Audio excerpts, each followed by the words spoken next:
bem? Questões quentes, pelando, que caíram recentemente na prova da CPA 20. Vamos lá? Dando sequência. Para você que está acompanhando essa série aí no YouTube, né? O último vídeo que nós subimos lá, e a gente fez metade. Esse vídeo, basicamente, a gente está continuando. Se você pegar o último mais esse daqui, a dica, você vai ter praticamente uma prova na sua mão aí, tá?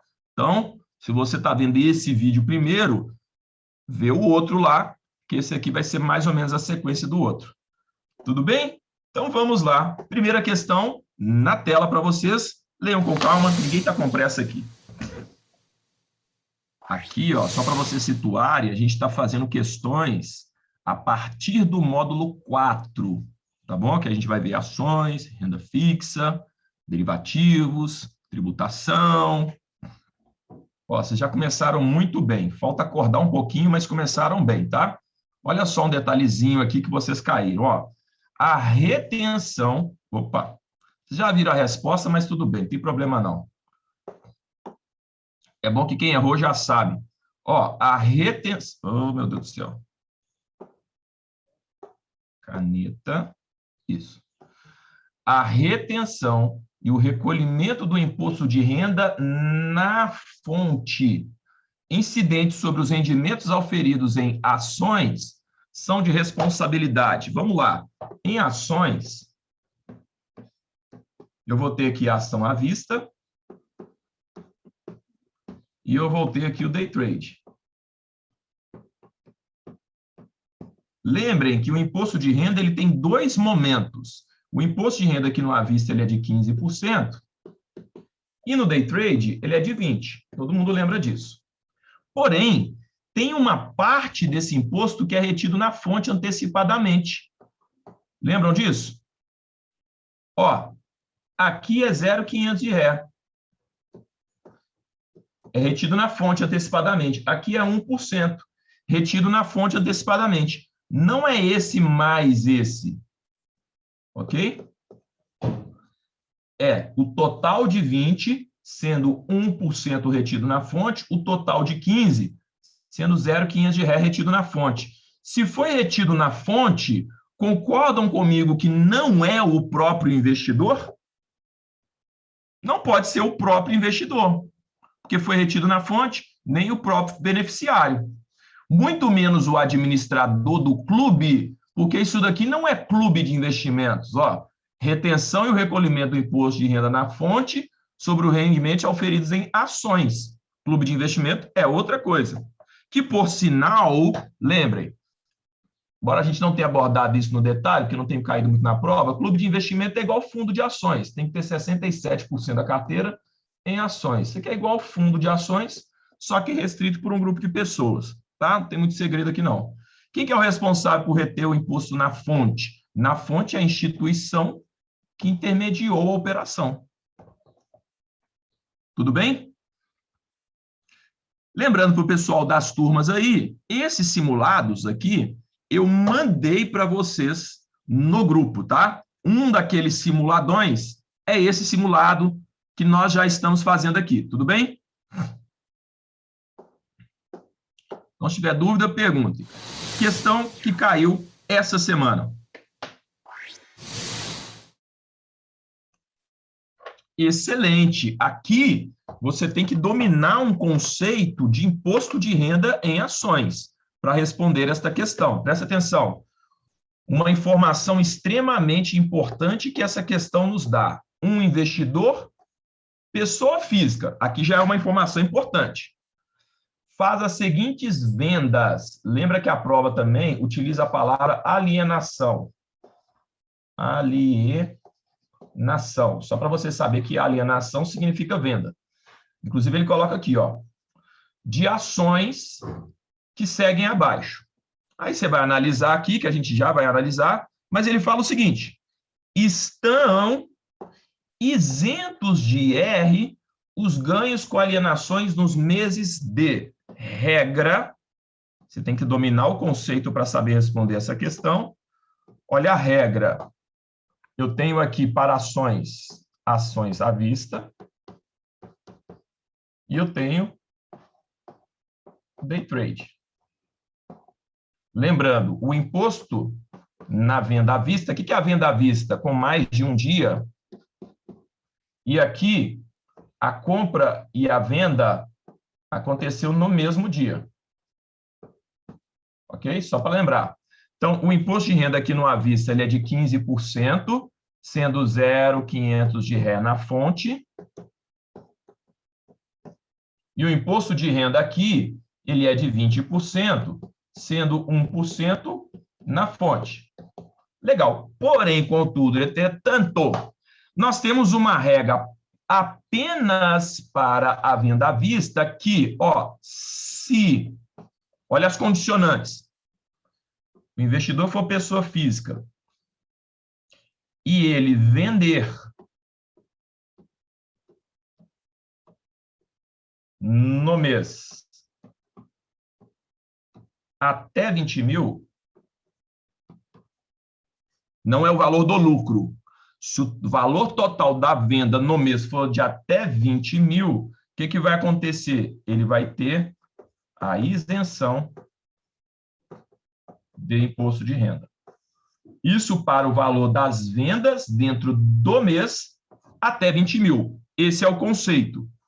Aí, quando a gente vem aqui para a questão, o que a gente tem que identificar? Então, ele vai ter isenção de imposto de renda para as vendas dentro do mês em até 20 mil. Tá legal? Aonde que aconteceram as vendas até 20 mil? Aqui e aqui, nos meses de novembro e dezembro. Porque aqui foi 28, aqui foi 21. Resposta correta. Aonde que ele vai ter isenção do imposto de renda na alienação? Somente nos meses de novembro, ó, novembro e dezembro de 2018. Tá legal? Aí, o que pode ser questionado aqui? Isso já foi questionado na prova, mas nunca foi aceito.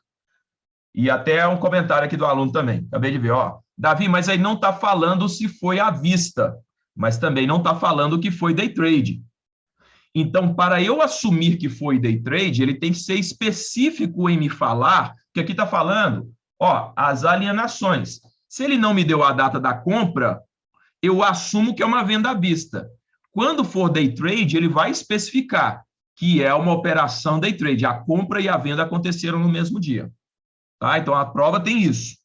Quando for day trade, ela vai especificar. Quando não for, ela simplesmente vai falar que foi uma venda. Tudo bem? Resposta correta, letra A.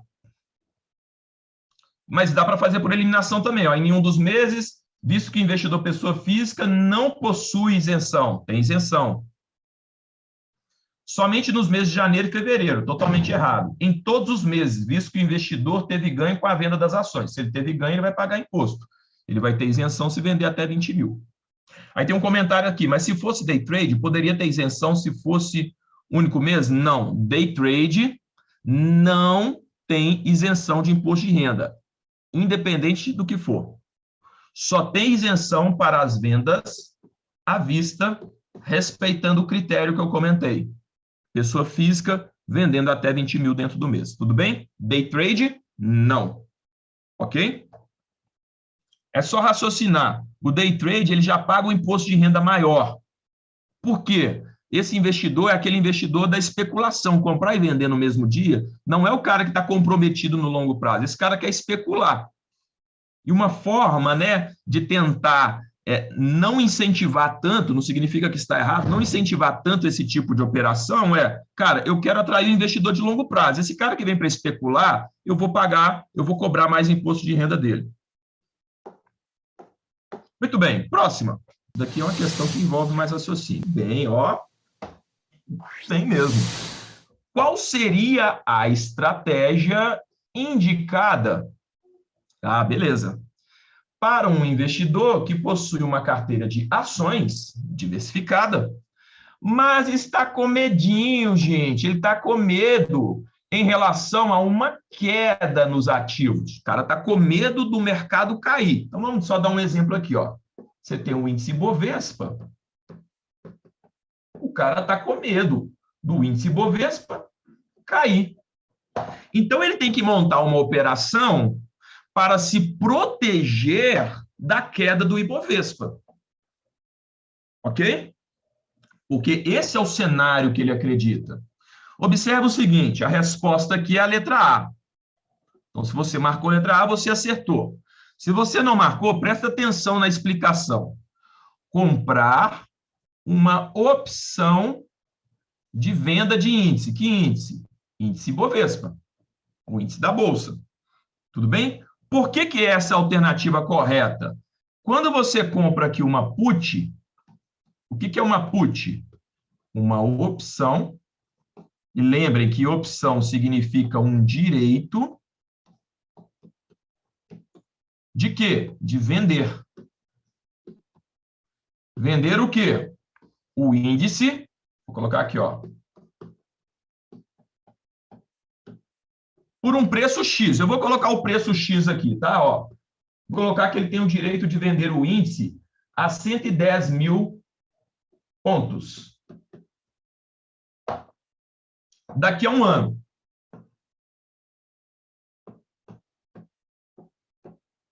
Aí, como ele está com medinho aqui do índice cair, digamos que aconteceu o que ele mais temia, né? Como diria Jó, o que eu mais temia me ocorreu.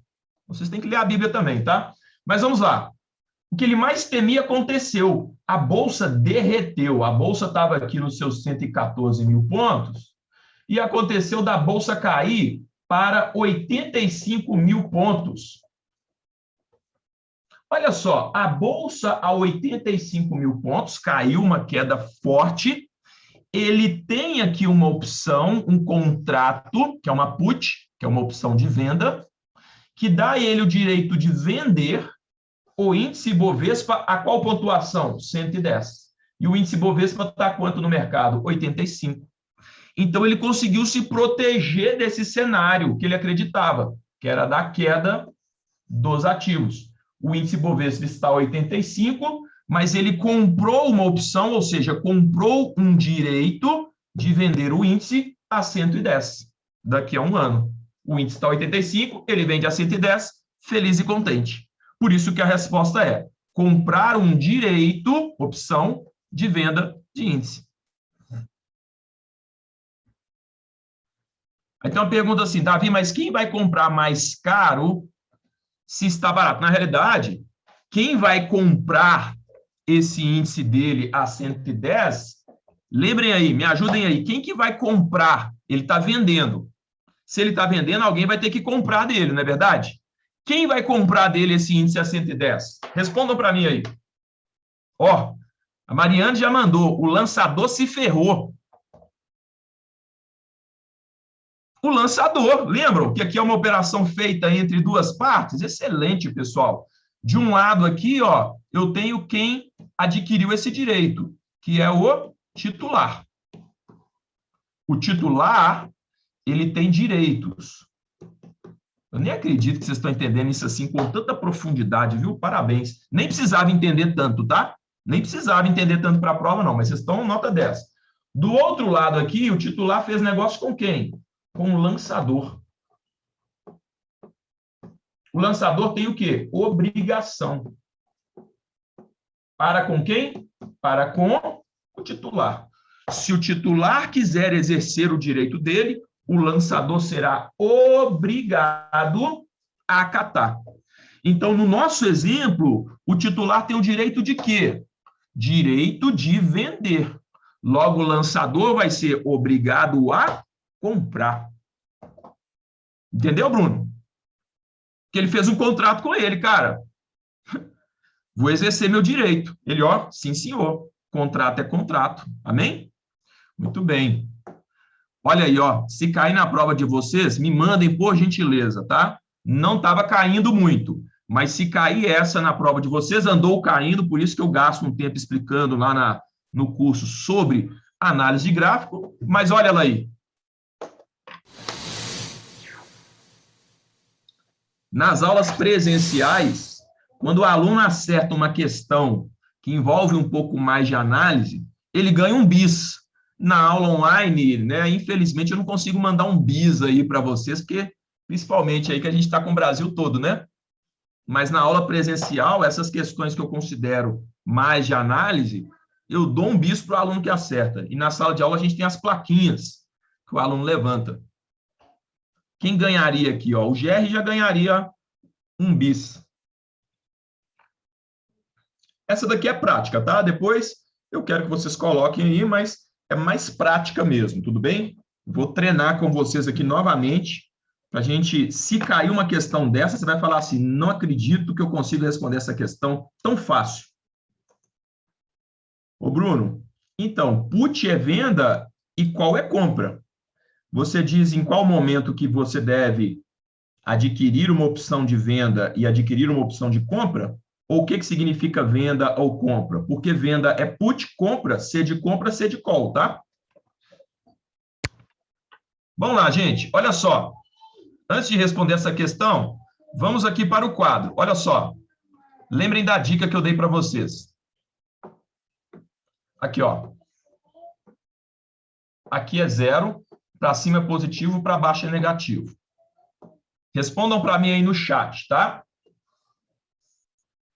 Quando o preço está para cima, lembra, tá bom para comprar ou para vender? Tá bom para vender, professor. Quando o preço está alto, tá bom para vender. Então, isso aqui é uma venda. Puxou para baixo aqui, ó. Puxou para baixo, você puxa para o outro lado, ó. Formou que letra? Formou um C. C de quê? C de call. Então, este gráfico representa uma venda de call. Tá legal? Beleza? Muito bem. Vamos fazer outro gráfico aqui, ó. Aqui. Vamos fazer outro gráfico, ó. O preço está para baixo. Quando os preços estão baixo, baixo de quê, Davi? Do zero aqui, ó, tá vendo? Eu tenho a linha zero, para baixo está negativo, para cima está positivo. O preço está para baixo. Quando o preço está para baixo, tá bom para comprar ou para vender? Tá bom para comprar. Então, isso aqui é uma compra. Compra de quê? Presta atenção, ó, puxou para cima, você puxa para baixo. Formou que letra? Formou um C, ó. Ó o Czão aqui. Então, isso aqui é uma compra de call. Nossa, que sensacional. Compra de call. Tudo bem? Dica que eu dou aqui para vocês. Primeiro, você vai analisar a paralela, a horizontal. A horizontal, ela vai te dar o indicador se é uma compra ou se é uma venda. Tá ok? Então, ela vai te dar um indicador se é uma compra ou se é uma venda. Ó, quem começa recebendo, ou seja, quem começa no campo positivo, é porque está recebendo prêmio. Quem começa no campo negativo é porque está pagando o prêmio. Só para você entender. Quem que paga o prêmio? Então, quem que começa já no negativo? Quem começa já fazendo o desembolso? Sempre quem começa já fazendo o desembolso vai ser o titular, porque é ele que está adquirindo esta opção. Quem já começa recebendo de cara sempre vai ser o lançador. Então, por isso que toda vez que a linha horizontal estiver na parte de cima, a gente vai falar que é uma venda. Tá bom para vender. E quando ela estiver na parte de baixo, a gente vai falar que é uma compra. O lançador, ele sempre começa aqui nessa parte de baixo, pagando.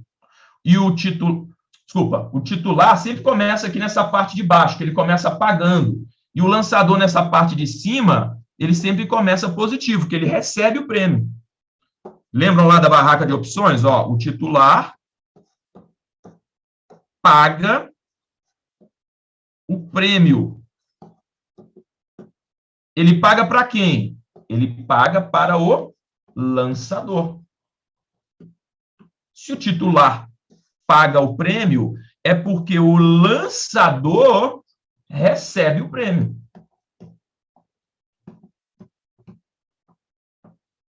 Então, esse aqui já vai começar sempre no negativo e esse aqui vai começar sempre no positivo. No gráfico vai estar assim, ó. O titular sempre aqui no negativo, o lançador sempre aqui no positivo. Tudo bem? Não acabou. Aí, vamos fazer outro gráfico aqui, ó. Diante do que eu falei, ó, aqui é zero, para baixo é negativo, para cima positivo. O preço está para baixo, tá bom para comprar ou para vender? Tá bom para comprar. Aqui que vem, ó, puxou para cá, você puxa para o outro lado. Formou um C? Não! Se não formou o C, então é uma put. Compra de put.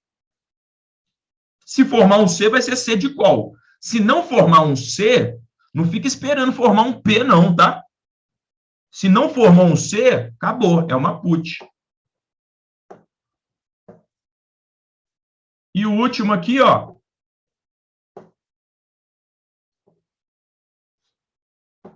Mesma coisa, o preço está para cima. Quando o preço está alto, para cima, tá bom para vender. Então, isso é uma venda. Ó, o que é o preço para cima? Sempre analiso a horizontal primeiro, pessoal.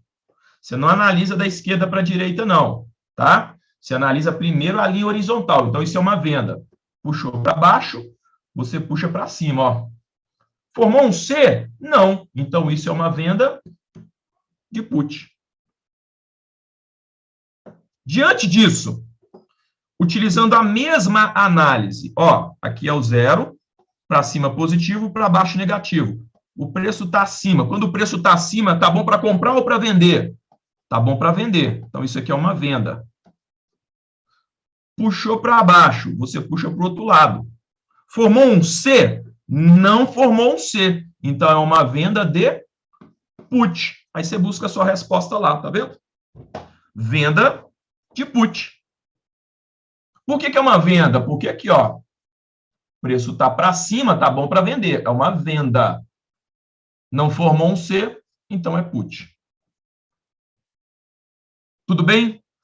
Não tem como, a não ser treinar. O que eu sugiro? Se você ainda está com dúvida e acredita que pode cair na sua prova, é pouco provável, mas se cair, é uma questão que o pessoal considera muito difícil, mas que dá para a gente responder se você praticar. Monta aí no seu caderno 4 gráficos, ó, e responde cada um deles. Faz assim, assim, assim e assim. Lembra? Preço está para cima, preço está para baixo. Preço está para cima, preço está para baixo. Para cima você compra, para baixo você vende. Formou um C é call. Não formou um C é put. Ponto final. Beleza?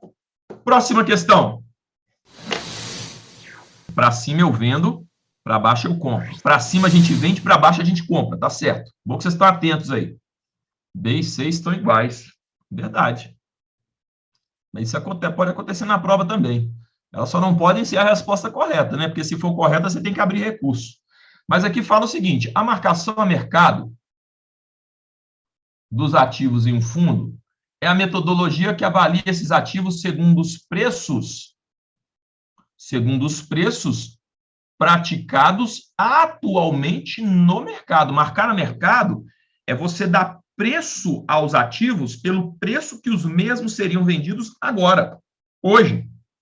Esse celular aqui, ó, comprei lá atrás, paguei 2.000, não sei, se for meu preço de aquisição. O preço de mercado dele se eu for vender ele hoje, deve valer, sei lá, uns R$500.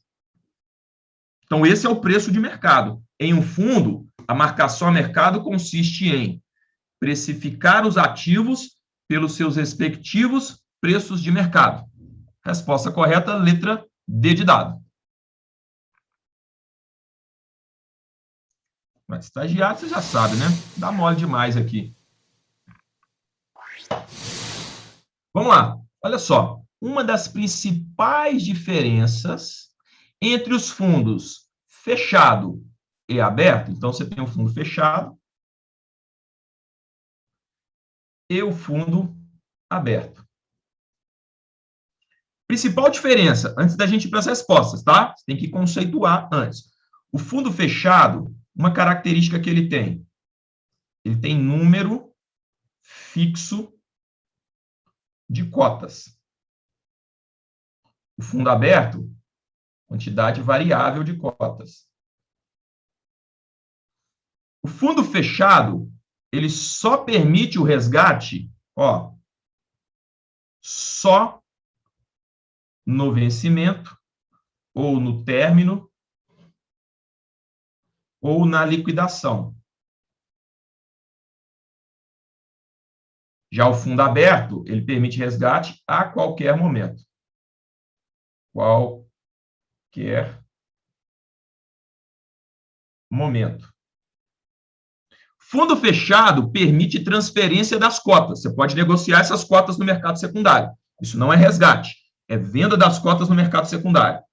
Já o fundo aberto não permite. Essa é a principal diferença entre eles. A letra A fala o seguinte: o fundo fechado permite resgate das cotas apenas no encerramento do fundo. Ó, no vencimento, término, significa a mesma coisa que encerramento.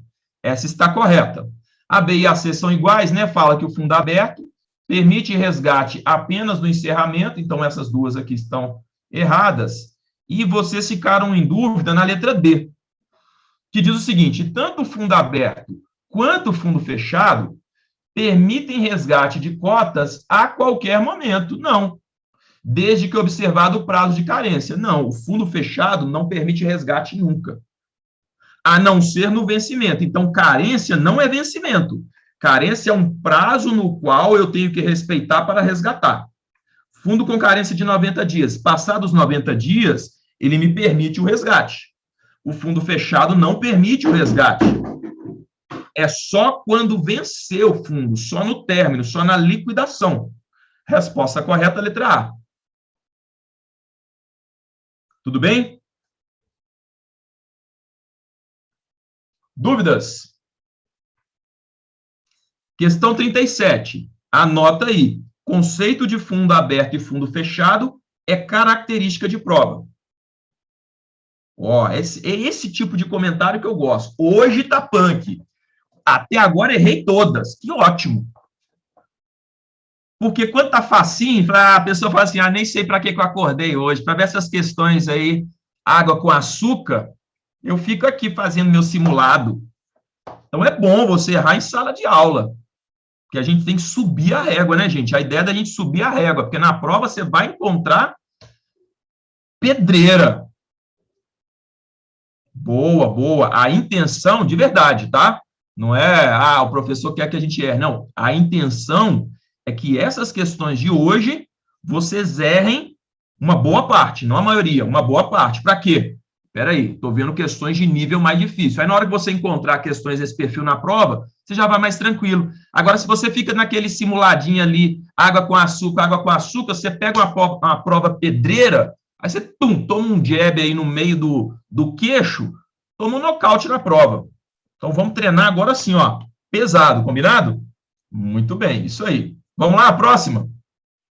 A política de investimentos de um fundo somente pode ser alterada quando? Na reunião de condomínio, né? Ó, na reunião de condomínio. Como é que é um condomínio? Como é que é o nome da reunião de condomínio em um fundo? Assembleia Geral de Cotistas. Não é verdade? Somente poderá ser alterado devido à incapacidade do gestor de cumprir o regulamento? Não. Devido à ocorrência de perdas significativas por deliberação dos cotistas, que são os donos do fundo e são aqueles que votam no fundo, em Assembleia Geral. Essa Assembleia é a reunião de condomínio, né? Daquele condomínio chamado fundo, que tem como administrador, né, o síndico. O síndico desse condomínio é o administrador. Então, qualquer alteração da estrutura atual do fundo deve ser levada para a Assembleia Geral, com exceção do quê? Contratar empresa de auditoria e custódia e reduzir taxa de administração. Para isso, não precisa convocar a Assembleia. Resposta correta, letra C de casa. Muito bem. Muito bom, muito bom. É normal vocês ficarem em dúvida aqui em duas alternativas. Tá? Em duas alternativas. Aqui fala o seguinte: de acordo com a instrução CVM, o período, lembra, o que está falando aqui? O período de carência. O que é carência? Uma restrição que o fundo tem para divulgar o seu desempenho. O que é o desempenho? A rentabilidade. Então, existe um período que, após a abertura do fundo, ele é proibido, ele é restrito, ou seja, tem uma carência para se divulgar a rentabilidade. Esta carência será de 6 meses. Então, em 6 meses, é proibido, é restrito a divulgação da rentabilidade. A partir de 6 meses, entre 6 e 12, pode. Porém, você tem que colocar aquele alerta, né? Qual que é o alerta? O investidor, eu já até posso divulgar a rentabilidade a partir de 6 meses, entre 6 e 12. Porém, o prazo ideal para se analisar são 2 meses. Agora, a carência que eu não posso divulgar são 6 meses, tudo bem? Então, lembra, carência 6 meses. Entre 6 e 12, eu posso, colocando um alerta para o investidor. Resposta correta, letra C, 6 meses. Ó, avalie as alternativas a respeito da remuneração de um gestor. Então, tem que ler, aí ele fala, analise as alternativas corretas. Toma muito cuidado na prova para ver se ele está pedindo a correta ou incorreta, tá? Às vezes está pedindo a incorreta, o aluno erra sabendo a resposta, mas ele esqueceu que está pedindo a incorreta. Não é o caso aqui, mas só estou pedindo para vocês ficarem alertas. Sempre confira se está pedindo a correta ou a incorreta, tudo bem? Isso aqui é uma informação importante. Está pedindo a correta, é o tradicional. Vamos lá. Aqui fala que a taxa de performance é aquela taxa que é cobrada quando o fundo ultrapassa um determinado parâmetro, ou seja, quando ele supera a meta. Fala que a taxa de performance, ela incide sobre o patrimônio total do fundo. Isso não é correto, porque a taxa de performance, ela incide sobre o excesso de retorno. Exemplo, o fundo tem como meta, a meta aqui vai ser o benchmark, né? Ele tem como meta 100% do CDI. Legal. Aí o fundo vem aqui e entrega uma performance de 130% do CDI. Esse aqui foi o resultado efetivo do fundo. A taxa de carregamento, pessoal, ela vai ser cobrada sobre esses 30% aqui, que foi o valor que superou o CDI, ó. Você me entregou, gestor, 30% a mais do que a meta estabelecida. Então, sobre esses 30%, você vai ganhar um percentual dele. Eu vou dividir esse excesso com você. Tudo bem? Esse 100% aqui é todo meu, e esse excedente, uma parte é sua, uma parte é minha. Que parte? Aí é combinado lá no regulamento. Então, não é cobrado sobre o patrimônio do fundo. Ele é cobrado sobre o que superar a meta. Então, essa daqui está errada. Ela estando errada, você já elimina a letra A e já elimina a letra D. Eliminando a letra A e a letra D, automaticamente você já tem que saber que a 3 está correta. Que ela aparece aqui nas duas. Vamos ler a 3, então? A taxa de performance deve obedecer o conceito da linha d'água. Sim, o conceito da linha d'água é a metodologia para a cobrança e cálculo da taxa de performance. Então, ele fala lá quando que vai ser cobrado, a periodicidade da cobrança, que são 6 meses no mínimo, qual o critério para a cobrança. Então, esse aqui que é o critério, olha, superou o benchmark, você cobra um percentual, e por aí vai. E vamos ter que saber se a 2 está correta ou não. Vamos ler ela, ó. A taxa de administração, ela é cobrada com base na rentabilidade. Não. A taxa de administração é a remuneração pelos serviços de administração do fundo. Ela vai ser cobrada independente da rentabilidade. Ela é cobrada sobre o patrimônio do fundo. Patrimônio do fundo. Tudo bem? Por quê? Tendo o retorno ou não, o gestor, o administrador, eles estão trabalhando, eles têm que receber a remuneração pelo serviço. O fundo não tem garantia de rentabilidade. É igual funcionário no banco. Não tem garantia que o funcionário vai bater a meta, não. O mês que ele não bate a meta, ele recebe o salário dele. Ele pode não receber um bônus, mas o salário dele ele recebe certamente. Então, sabendo que a 2, se você soubesse, vamos por eliminação. Davi, eu tenho certeza que essa 2 está errada. Ó, você elimina aqui, você elimina aqui, você elimina aqui, você já fica com a letra C. Tá? A gente leu todas aqui só para explicar melhor, né? Olha lá, a resposta correta é a letra C de casa. Tudo bem? Então, essas questões, pessoal, de 1, 2 e 3, elas estão caindo muito na prova, vocês vão ver. Para uns, acham que esse tipo de questão complica mais. Mas se você tentar eliminar, usar essa técnica aqui de eliminar, poxa, eu não tenho tanta certeza nessa 1 aqui. Não lembro se é sobre o patrimônio, mas essa 2 eu tenho certeza que está errada. Já te ajuda, tá vendo? Já te ajuda. Então, tenta eliminar quando tiver esse tipo de questão e você ficar com dúvida, tá? Muito bem, próximo. Pessoal, esta questão caiu ontem. Foi semana passada, nem mês passado, não. Caiu ontem. Lembrando que quando eu falo essa questão, não é essa questão. Esse tema foi abordado ontem. Aqui é só uma forma da gente materializar a pergunta sobre um tema, tá? Ninguém tem as questões da prova. Aí, ó. Aí vocês caem matando. Essa prova podia ser amanhã. Vocês iam arrebentar nessa prova. Se o gestor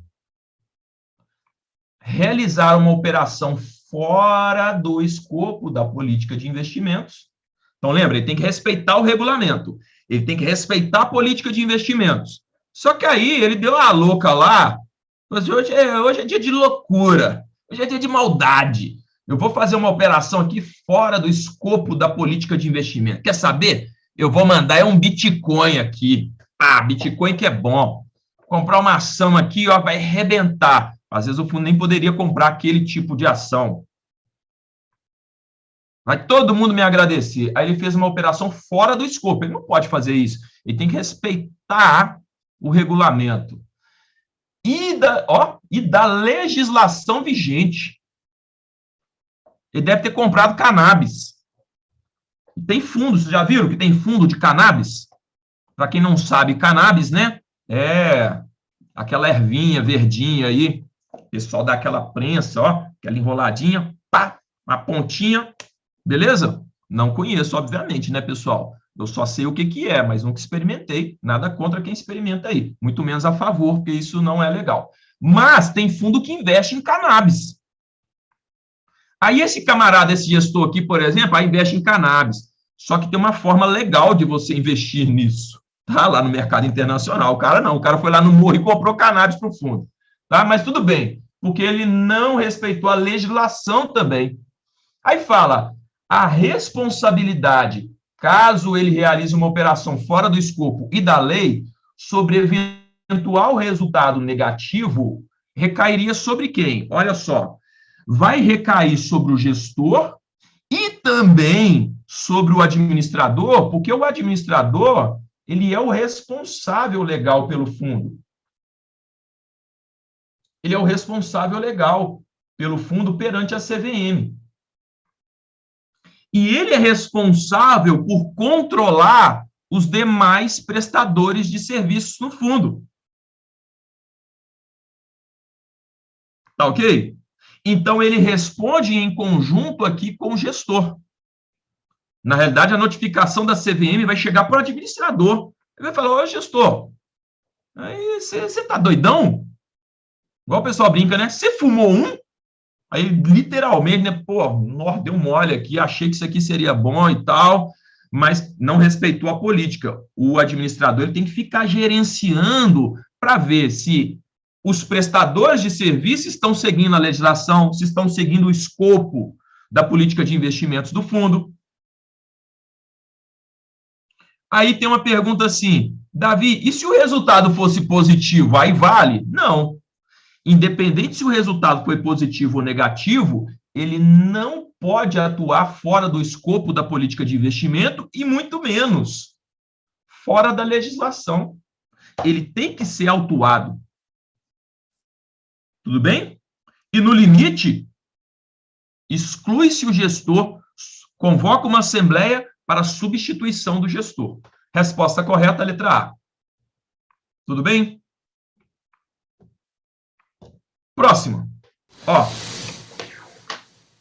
questão excelente. Você pode levantar a mãozinha para o céu e agradecer.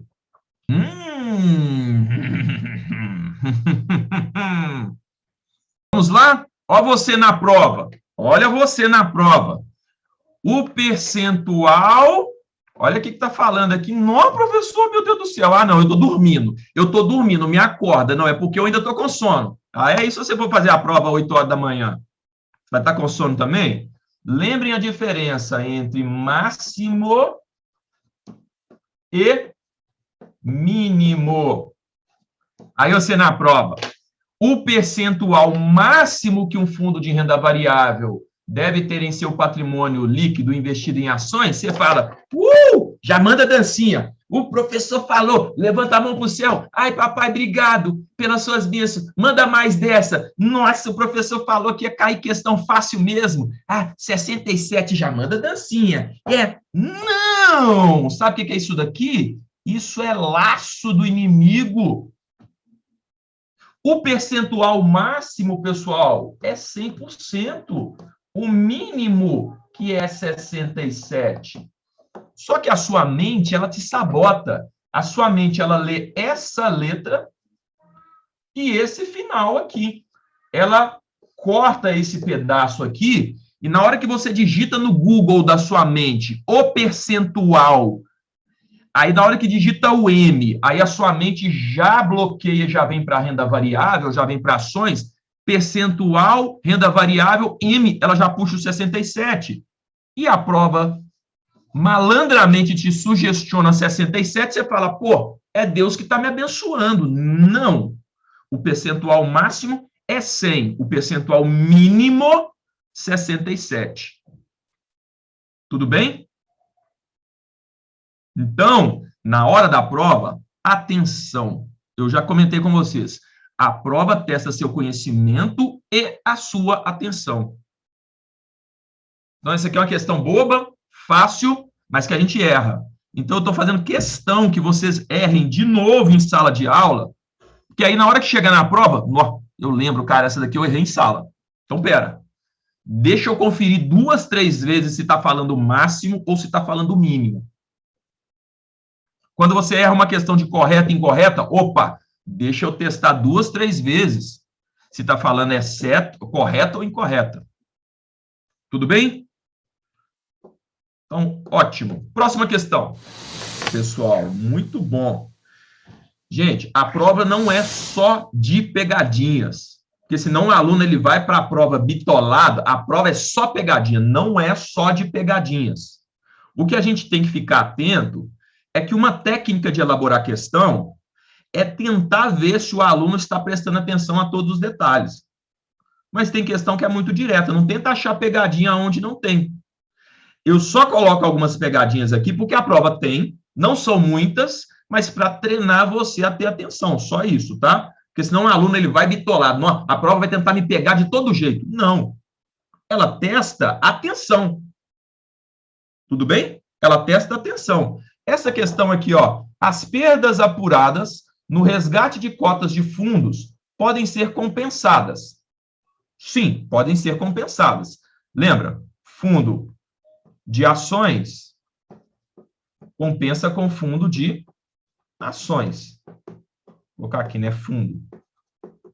Fundo de curto prazo compensa com fundo de curto prazo. E fundo de longo prazo compensa com fundo de longo prazo.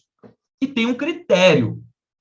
Além de ter a mesma característica, eles devem ser administrados pela mesma pessoa jurídica, ou seja, teriam o mesmo administrador. Esse é o critério.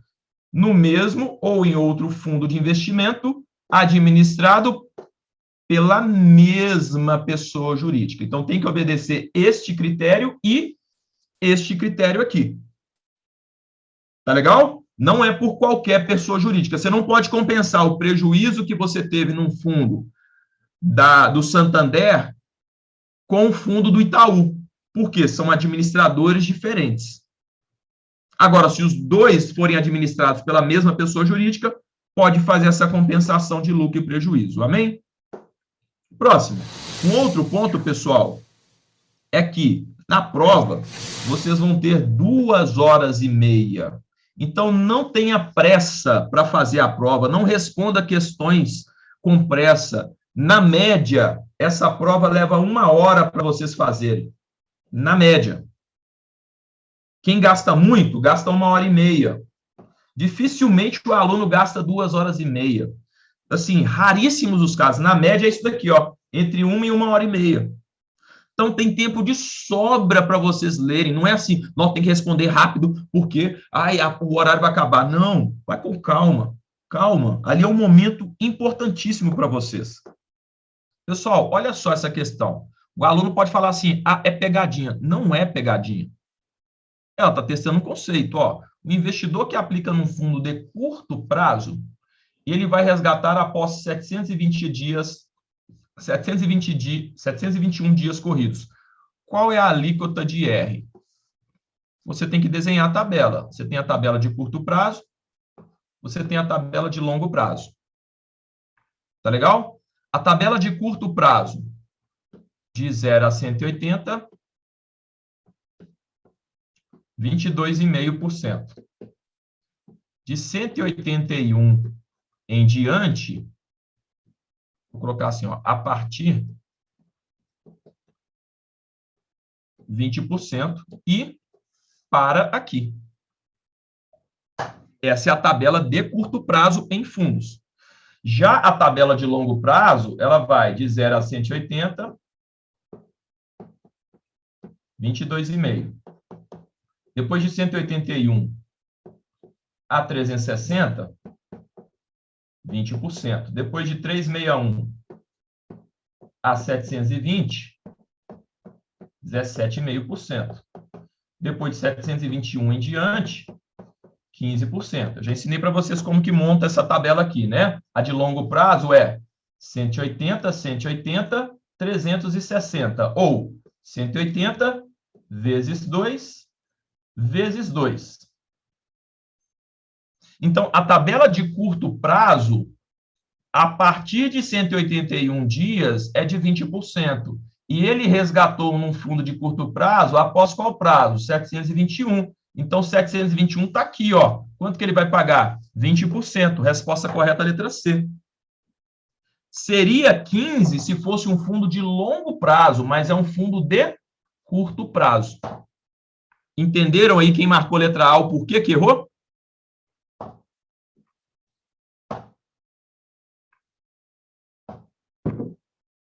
É bem da verdade que aqui a prova tenta te induzir ao erro por conta desse valor aqui. E como a gente não está acostumado a ver fundo de curto prazo no dia a dia nosso, a gente já marca 2 anos em diante, 15. Sim, para fundos de longo prazo. Para fundos de curto prazo, a tabela observa isso daqui. Exatamente, ó, colocou aí, ele que foi bobo de aplicar num fundo de curto prazo e ficar tanto tempo assim. Deu mole, né? Deu mole. Ou foi mal orientado, né? Ou foi mal orientado. Pessoal, olha só. Ao explicar para o seu cliente os 3 níveis da classificação de fundos Ambima, um gerente faz as seguintes explicações. Na realidade, você vai explicar para o seu cliente o seguinte, ó, classificação Ambima é o CRE. Uai, o que é isso, o CRE? Não sei disso, não. Classe, risco, como diria Capitão Nascimento, estratégia, em francês, aí eu não vou saber falar, né, em outras línguas aqui, mas aqui, ó, estratégia, classe, risco, estratégia. Na ordem, 1, 2 e 3. Ele fala, o primeiro nível faz referência à classe definida, ok. O segundo nível identifica o tipo de gestão e risco, ok. O terceiro nível identifica as estratégias, ok. 1, 2 e 3 estão corretas, letra D. Excelente. Essa eu nem vou comentar demais porque todo mundo acertou. Próxima. A portabilidade permite que haja transferência. Então, você tem que saber da regra, que é sempre de PG para PG e de VG para VG. VGBL para VGBL, PGBL para PGBL. Lembrando do detalhe importante, sempre sem imposto de renda na portabilidade. Não tem cobrança de imposto. Portabilidade, você pega o plano daqui e guarda ali. Então, ó, de PG para PG, de VG para VG, sem imposto de renda, tudo bem? Porque se fosse com imposto, pessoal, aí não tem vantagem, né? Vantagem que tem? Você tem uma penalidade para transferir. Aí não é portabilidade. Resposta correta, letra D.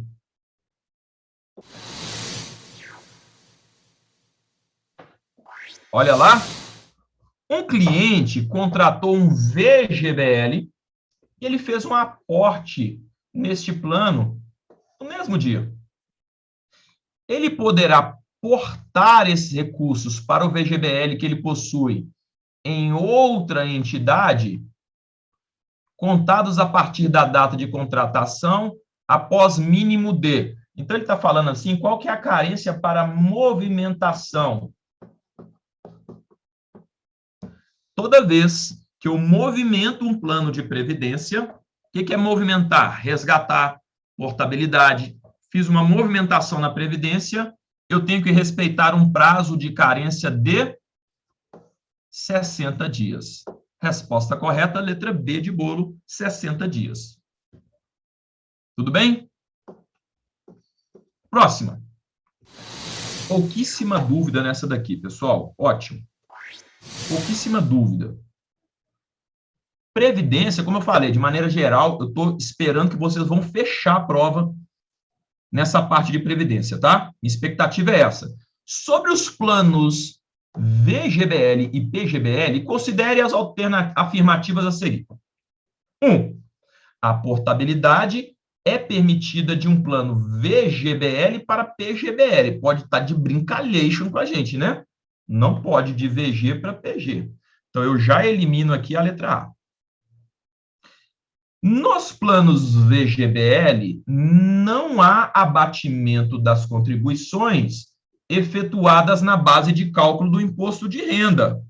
Isso está correto, né? Porque o que permite abatimento é o PGBL. Ele permite um abatimento de até 12% na sua declaração de imposto de renda. Você pode investir até 12% num PGBL e lançar isso para abatimento do imposto de renda. Então, essa daqui está correta. Então, você tem que eliminar aqui já a letra C. A dúvida está entre letra B e letra D. Ou seja, o fiel da balança vai ser a 3. Eu tenho que saber se ela está certa ou não. O contribuinte que declara seu ajuste de imposto de renda pelo formulário simplificado se beneficia da contratação de um PGBL. Não, pelo amor de Deus. O PGBL, para você lançar essa dedução, você tem que fazer a declaração do imposto de renda no formulário completo, porque só o formulário completo que permite aquelas deduções. Então, a 3 está errada, o que deixa a alternativa correta, a letra B de bolo. Olha lá, ó. Com relação aos tipos de tributação em previdência privada, lembra, eu tenho a tributação progressiva, compensável, e eu tenho a tributação regressiva definitiva. Muito bem. Lembre o seguinte, eu posso fazer a alteração da progressiva para a regressiva. No momento que eu optei pela regressiva, lembrem do que eu comentei com vocês, essa é uma decisão de caráter definitivo. Algo que é definitivo, você não muda mais. Então, da P para o R, ó, em ordem alfabética, da progressiva para a regressiva, eu posso. O contrário, não. Por quê? É uma decisão de caráter definitivo. Aí ele fala, ao escolher o tipo de tributação, o investidor não poderá mais alterar esta opção. Se ele escolheu a progressiva, ele pode alterar para a regressiva. Então, essa está errada. Somente é possível alterar a tributação se inicialmente ele tiver escolhido o regressivo. Se ele escolheu o regressivo, é uma decisão definitiva. Errado. Somente é possível alterar o tipo de tributação se inicialmente o investidor tiver escolhido o regime progressivo. Correto, ó. Do progressivo para o regressivo. E a letra D, que está errada, fala: somente é possível alterar a tributação se estiver um PGBL. Nada a ver. Resposta correta, letra C. É possível alterar a tributação se inicialmente o investidor tiver escolhido o tipo de regime progressivo. Resposta correta, opa, letra C de casa. Tudo bem? Vamos fazer aquele intervalinho maroto. Vamos voltar 7 horas, 25, 35, 55 minutos. Tudo bem? Passa o cafezinho, misto quente, tapioca, dos meus amigos aí do Nordeste, né? Tapioca, delícia. Eu estava lá na região do Nordeste, café da manhã lá é macaxeira, carne de sol, só forte. Gosto muito da região. Minas Gerais, né? Aquele pão de queijo, cafezinho. Tudo bem, pessoal? Vamos voltar 7 horas 56 minutos. Tudo bem? Então, essa questão aqui, ela é de análise, não é uma análise complicada. Ela está considerando as correlações. A correlação vai me mostrar se os ativos possuem correlação positiva ou negativa. Positiva, eles se movimentam na mesma direção. E negativa, em direções contrárias. Tá legal? Aí ele fala, analisando a correlação dos ativos, ele põe A e B igual a 1. Ó, A e B igual a 1. 1 é positivo. Se é positivo, mesma direção. Aí ele fala que A e C igual a menos 1. Se você está com a apostila aí, ó, tá sem esse menos, coloca aí. A e C igual a menos 1. Menos 1 é negativo. Direção contrária. E B e C igual a 0. 0 é nulo. B com C igual a 0. 0 é nulo, não tem correlação. Ó, sem correlação. Tudo bem? Aí ele fala, os gráficos, esses gráficos aqui, que melhor representam a correlação entre essas variáveis respectivamente. Então, aqui é no português mesmo. Quando ele coloca essa palavra aqui, respectivamente, ele quer saber qual gráfico que representa a correlação positiva.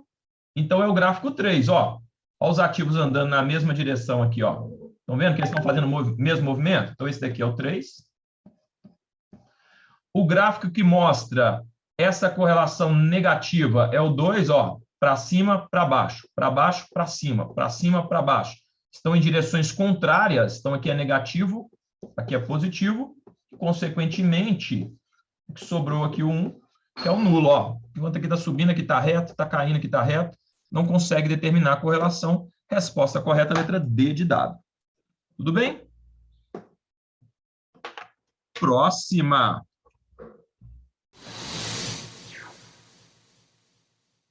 Agora sim.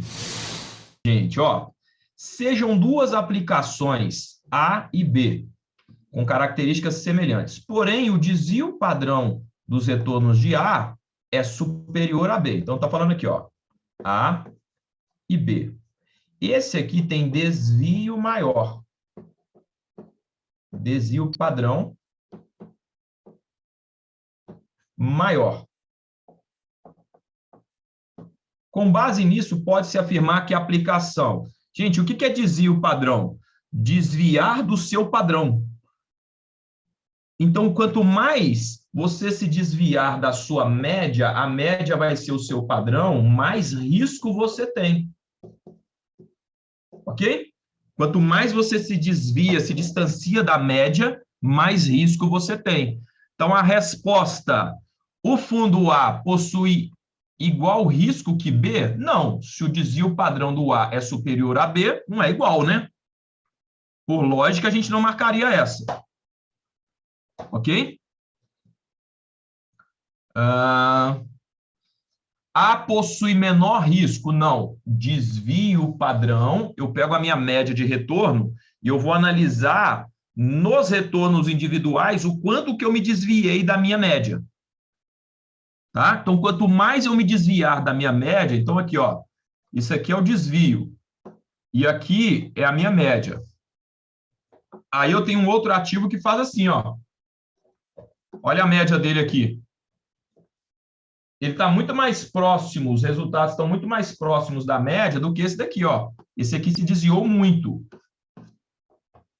Tudo bem? Então, esse daqui está errado. A letra B. A letra C. A, que tem desvio superior a B, possui maior risco que o B. Corretíssimo. Alternativa correta, letra C.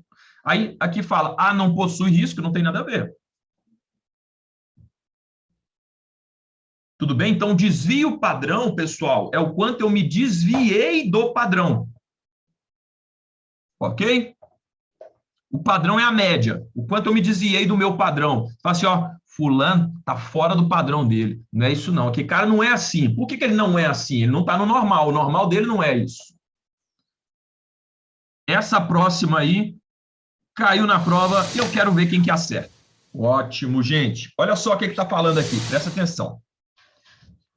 Dos 4 pares de ativos abaixo, o maior benefício de diversificação está associado ao par de número. Então, aqui tem o par 1, 2, 3, 4. O que são pares? Então, é como se tivesse aqui, ó, o par 1, A e B, ó, 1 e 2. O par 2, C e D. Eu estou só exemplificando para vocês entenderem o que são pares. Par. Ah, quem que é meu par? Eu e minha esposa. Ah, quem que é meu par? Então, enfim. Eu vou entrar aqui nos detalhes, né? 3 aqui, ó, só para exemplificar. E com F. E o 4 aqui, ó, Y e Z. São pares, ó. 1, 2, 1, 2, 1, 2, 1, 2. Só estou materializando para vocês entenderem. Só para adiantar, para que você fique atento, a resposta correta nessa aqui é a letra C, tá? Então, você que marcou outra letra, presta bastante atenção para você entender o porquê é a letra C. Aí ele fala o seguinte: o maior benefício da diversificação. Antes, eu pergunto a vocês, para uma carteira ser diversificada, os ativos devem ter correlação, que é o que está falando aqui, ó. Correlação mais positiva ou mais negativa? Ou seja, eles devem andar todos na mesma direção ou em direções contrárias? Respondam para mim aí.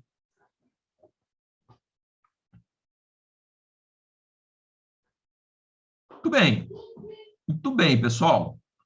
Obrigado aí, a interação de vocês faz toda a diferença. Legal. Agora, na direção contrária, lembrando que na régua da correlação, ela vai de -1 até +1. E aqui no meio eu tenho 0.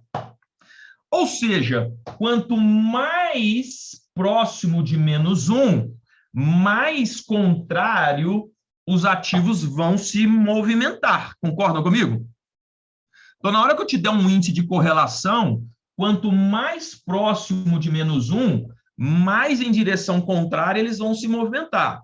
E quanto mais próximo de +1, mais na mesma direção, ou seja, mais positiva será. E para uma carteira ser diversificada, os ativos devem ter correlação mais negativa possível. Então, quanto maior o negativo, ou seja, quanto mais contrária forem as direções, melhor. Sendo assim, olha como que fica fácil agora responder esta questão, pessoal. Eu pego aqui, ó, qual que é o mais negativo de todos aqui? Eu tenho 0,90, menos meio, menos 0,90 e mais 0,50. Então, se eu fosse colocar aqui na régua da correlação, ó, eu tenho -1, que significa que os ativos andam 100% em direções contrárias. Eu tenho +1, que indica que os ativos andam 100% na mesma direção. Então, aqui, ó, contrário, e aqui significa mesma direção. E aqui no meio eu tenho 0. Aí ele distribuiu os ativos aqui, ó. Tem um ativo que ele tem 0,90, tem um outro aqui que ele tem meio, tem um outro que tem meio negativo, e tem um outro que ele tem menos 0,90. O mais próximo de -1 é esse daqui, ó. Então, ele é o que indica o par que anda mais na direção contrária um do outro. E para a diversificação, quanto mais diferente os caminhos, ó, um está indo para cima, o outro está indo para baixo. Quanto mais negativo, melhor para a diversificação. Aí lembra da diversidade que eu comentei com vocês dentro da empresa? Quanto mais diferente forem as pessoas, melhor, menor o risco. Se todo mundo for igual, todo mundo mais de idade, todo mundo mais novo, só homem, só mulher. Tá legal? Então, a resposta correta nesta daqui, ó, 0,90, que é o par 3. Resposta correta, C de casa, o par 3. Próxima. O 0,90 menos 0,90 é porque ele está mais próximo de -1. O -1 é a máxima diversificação. E o 0,90 é o que está mais próximo. O menos 0,90 é o que está mais próximo dessa máxima diversificação. Boa, gente. Ó, tá falando assim, o retorno de uma carteira e o seu risco são demonstrados pelo... Olha, o retorno você vai obter através da média. E o risco? O risco é através do quanto ele se desviou dessa média, através do desvio padrão. Então, você tem um padrão, que é a média, o risco mostra o quanto eu me desviei do meu padrão. Resposta: média, eu avalio o retorno. Desvio padrão, eu avalio o risco. Ok? Quem anotou média e correlação, a correlação, ela mede a diversificação de uma carteira, o grau de diversificação de uma carteira. Tudo bem? Quem marcou letra A, até poderia ser variância, mas moda não. Tudo bem? Moda não. Moda é o número que mais aparece numa série de números, tá? Próxima. Ó, uma aplicação financeira, observa-se retorno histórico constante. Pode-se afirmar, vou mostrar para vocês num desenho o que é constante e o que é inconstante. Constante. Inconstante. Ó, isso aqui é volátil. Oscilação. Se eu for traçar a média aqui, vai ficar aqui, ó. Olha o quanto que eu me desvio da média, ó. Se eu for traçar a média aqui, ó, ela vai basicamente em cima. Algo que é constante é algo que não varia. Se eu coloco que a variância é igual a 1, ou seja, teve variação. Variação é aqui, ó. Tá vendo? Ó, variação. Covariância é igual a 0. Covariância. Vai mostrar se varia na mesma direção ou não. Então, a covariância, ela é irmã da correlação. Ela vai falar se os ativos andam na mesma direção ou em direções opostas. A resposta correta é a variância. O que é variância? Isso aqui, ó, a oscilação. Variância, a variação é 0. Não tem variação nenhuma, ó. Retinho, constante. Não muda. Letra C de casa.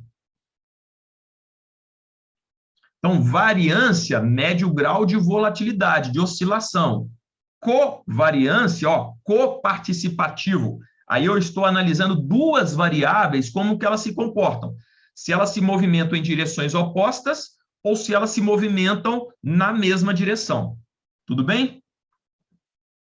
Próxima. Essa daqui é uma das poucas, né, que a gente tem que ter um pouco de decoreba.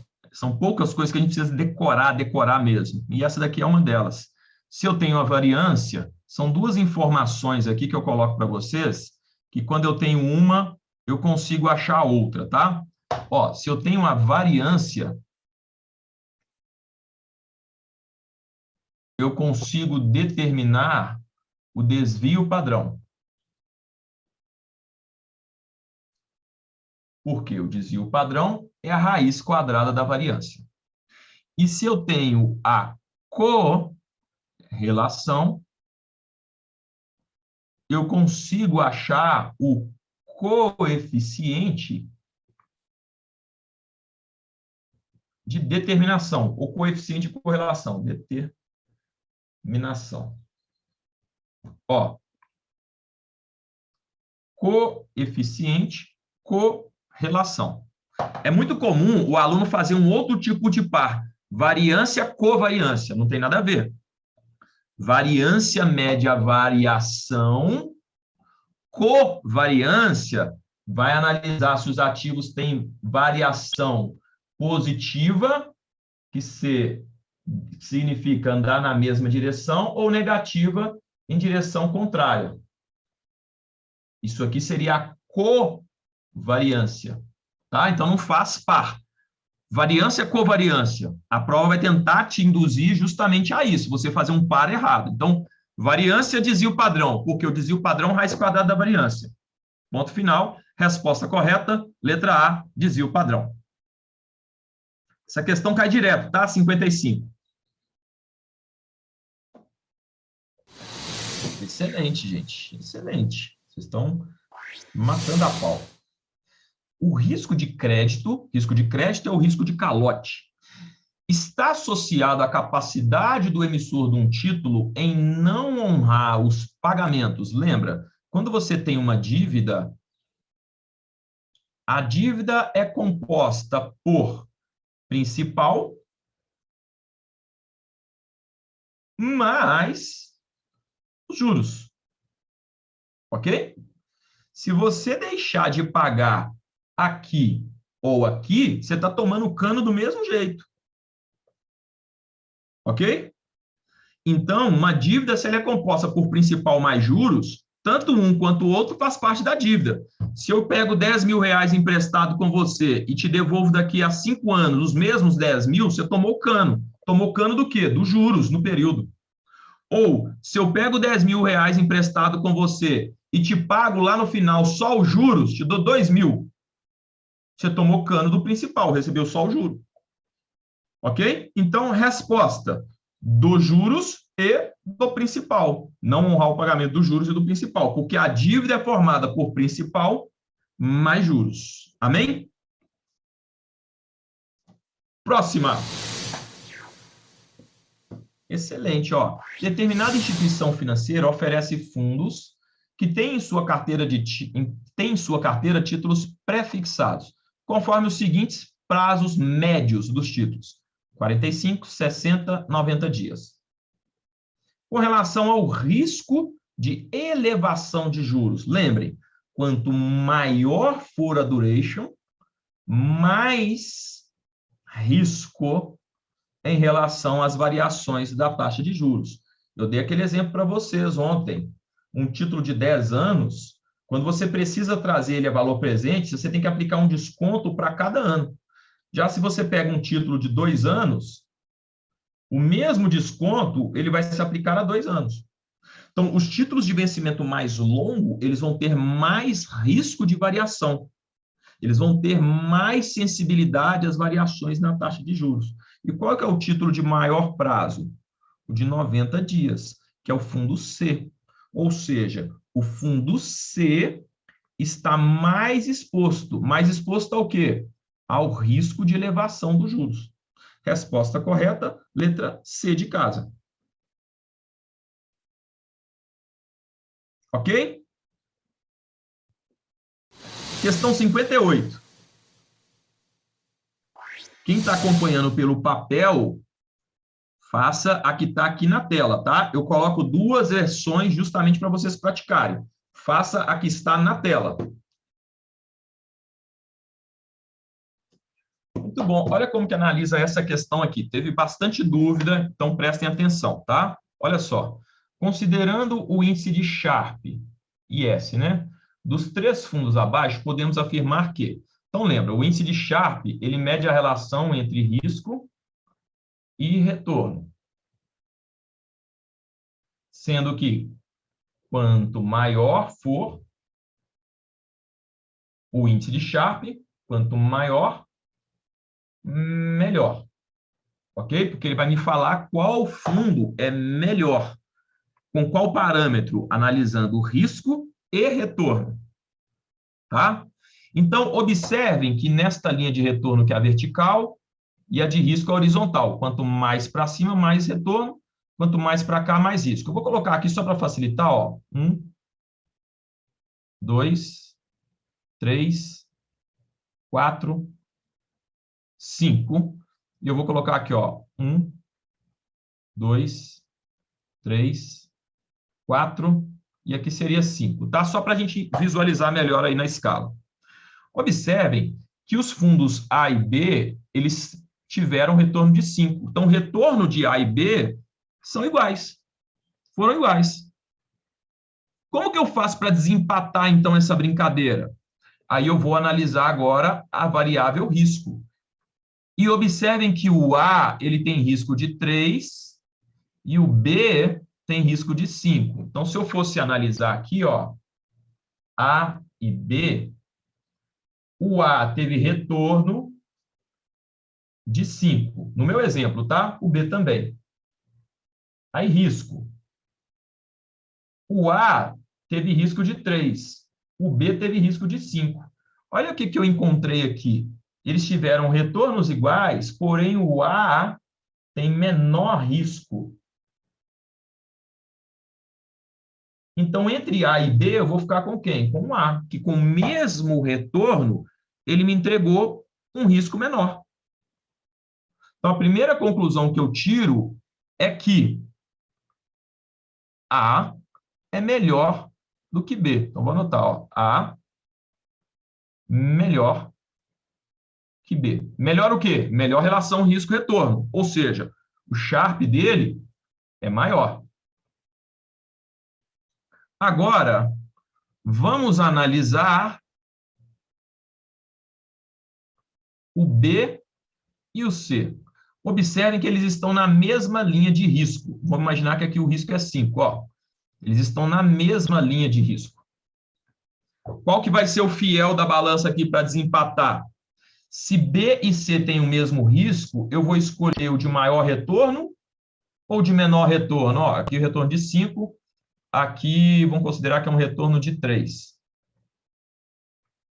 Então, se B e C têm o mesmo risco, eu vou escolher o de maior retorno. Ó, maior retorno é B. Então, aqui, B, é isso mesmo? B é melhor do que C. Então, vamos ver se tem alguma dessas respostas aqui. Vamos lá. B melhor que C. B melhor que A? Não. É o A que é melhor que B. Não é possível determinar? Não. C melhor que B? Também não. B é melhor que C. Qual que é a resposta correta? Ó, A melhor que B. Melhor o quê? Melhor relação risco-retorno, ou seja, maior. A regra do maior e menor. Ó, faz um 7, 4. Maior, menor. Tudo bem? Ó, esse aqui é um 7. Isso aqui seria um 4. Então, aqui, ó, 7 maior, 4 menor. Essa é a dica. Às vezes o aluno consegue entender e a prova sabe que isso aqui é um calo na vida do aluno, que ele sempre confunde sinal de maior com menor. Então, aqui a alternativa correta, letra A. O índice de Sharpe do A é melhor do que o índice de Sharpe do B. Tudo bem? Próxima. Essa de gráfico, ela exige mais análise mesmo. Inclusive, no arquivo que eu mandei para vocês, vocês precisam se atentar que eu mudei a ordem justamente para que vocês tenham a análise correta. Tá? Então, você tem que olhar qual lado que é o risco, qual lado que é o retorno. O procedimento de backtesting tem que desenhar para os modelos de VAR. Então, vamos pegar aqui a palavra, ó. Backtest. Então, back, você volta e testa novamente. Então, para que ele serve? Ele serve para conferir, ele serve para checar, ele serve para verificar se o modelo de risco está correto.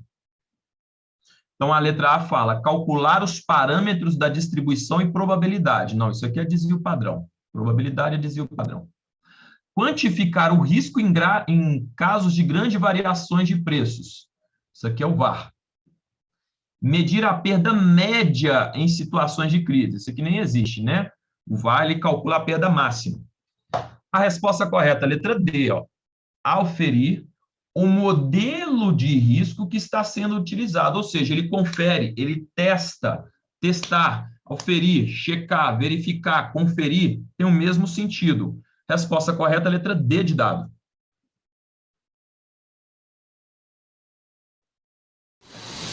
E a última questão de hoje, está adquirindo ações com beta muito próximo de 1. Ao realizar essa operação, qual é a ideia do mesmo? Então, lembra aqui do beta, o que ele significa, tá? O beta, ele vai me mostrar o comportamento da minha carteira comparado com o mercado. Então, qual que é o sentido do beta? Basta você multiplicar o beta vezes o benchmark.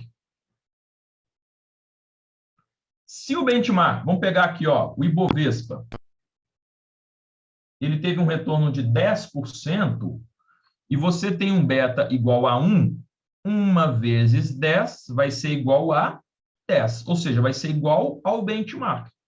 Se você tem um beta muito próximo de 1, você quer ter muito próximo de 1 vez o retorno do Ibovespa. A letra A diz o seguinte, aproximar o comportamento da carteira ao do índice Ibovespa. É isso que significa o beta igual a 1? 1 vezes 10 igual a 10. 1 vezes o Ibovespa é igual a o Ibovespa. Então, beta próximo de 1, eu quero, ó, próximo, eu quero aproximar o comportamento da carteira ao do índice Ibovespa. Próximo de 1, aproximar. Estou próximo de você. Estou me aproximando de você. Beleza? Resposta correta, letra A. Fizeram as estatísticas aí? Gostaram desses simulados? Me dá um feedback aí. O sarrafo está subindo? Ou não? Professor, achei fácil. Fácil demais. Dá um feedback para mim aí no chat. Muito fácil, médio, mais difícil, errou mais. Se você errou mais, tá legal. Se errou médio, tá bom. Se errou muito, opa, que bom, que dá tempo de você corrigir a rota, né? Cheguei atrasada, mas você chegou atrasada de onde, gente? Onde é que você estava para você chegar atrasada? Você chega na aula atrasada, tudo bem, a aula começa às 19, mas 6 horas da manhã você estava atrasada aonde que você chegou atrasado? Brincadeira, gente. Não foi muito fácil. Beleza. Aqui a dinâmica é diferente, né, gente? Quando vocês estiverem estudando, teoricamente vocês vão ter mais tempo para analisar. Aqui, a gente tem uma quantidade maior de alunos, tem lá, sei lá, acho que a gente chegou a bater 50 alunos aí, a gente tem um tempo médio para poder responder. Nem todo mundo tem o mesmo tempo de raciocínio. Uns respondem mais rápido, outros demoram um pouco mais, é normal, tá? Então, em sala de aula, nesse formato, você errar mais. Ó, uma pergunta legal aqui, ó. Após finalizar a prova, eu tenho resultado em quanto tempo? Na hora. Quando você clica lá falando terminei, confirmado, encerrar, vai girar assim, ó, e vai piscar assim para você. Pá! 53 acertos, aprovado. Amém ou não amém? Já visualiza aí.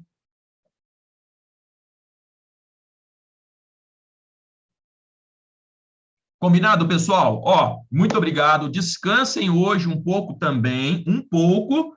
E quem vai fazer prova semana que vem, descansa um pouco e estuda. A melhor forma de você estudar, se vocês quiserem uma dica matadora, não estudar por horas seguidas. Você tem que estudar fazendo pequenos intervalos. É a mesma coisa de um atleta que vai disputar, de repente, vai treinar para uma corrida. Ele tem que correr, descansar. Corre e descansa, corre e descansa. Por que numa luta de boxe tem lá os rounds? Porque se o cara ficar lutando ali sem parar, ele desmaia. Então você tem que fazer igual luta de boxe. Isso aqui é uma luta de boxe. Treina um pouquinho, 40 minutos, 1 hora. Estudou? Faz uma pausa de 5, 10 minutos. Vai tomar uma água. Mais 40 minutos, 1 hora. Vai fazendo estudos intervalados que você vai manter o seu índice de aprendizado alto. Se você ficar estudando horas seguidas, seu índice cai. Depois de 40 minutos, 1 hora, seu índice cai absurdamente. Dá para fazer. E para quem é aluno aí nosso, tem que estudar resumão e os simuladões finais. Se você, né, seguiu o curso todo aí, já viu todos os módulos, resumão e simuladão final. Beleza, pessoal? Obrigado aí pela presença de vocês nesse sabadão. Amanhã estaremos de volta, tá? Um abraço, bom descanso para todos.